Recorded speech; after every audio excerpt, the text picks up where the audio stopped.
Hello प्रणाम, हर हर Mahadev guys. आप सब कैसन बानी? हम उम्मीद करब कि अच्छा होखम, स्वस्थ होखम।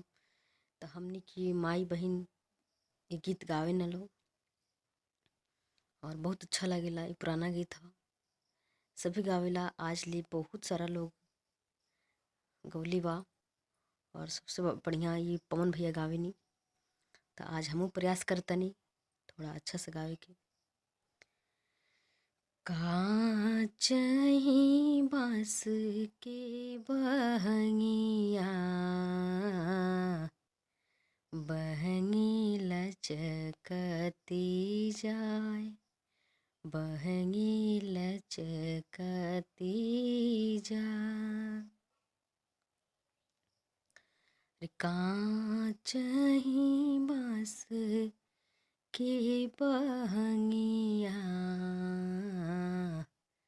बहंगी लचकती जाय, बहंगी लचकती जाय। पेनी ना बलम जी पियरिया, दौरा घाटे पहुँचाय, दौरा घाटे पहुँचाय। पेनी ना बलम जी पियरिया,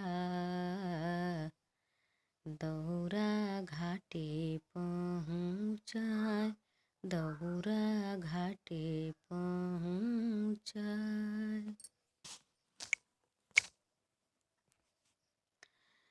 दौरा में सजल बाटे फला फला हरिया, पिया रे रंग शोभेला डगरिया। दौरा में सजल बाटे फला फला हरिया, पिया रे रंग शोभेला डगरिया। जे कर जागी जाला भगिया, ओही छठी घाटे आय।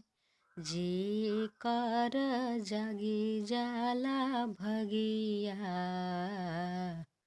ओही छठी घाटे आय। पेनी ना बलम जी पियरिया, दौरा घाटे पहुँचाय, दौरा घाटे पहुँचाय।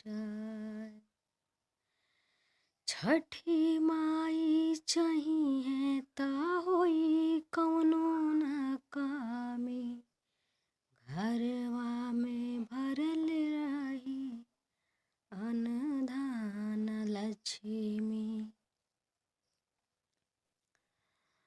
छठी माई चाहिए ता कौनो नाही होई कामी, घरवा में भरल रही अन्न धान लक्ष्मी। साधना करिली असुबरतिया, मन में आस लगाय, मन में आस लगाय।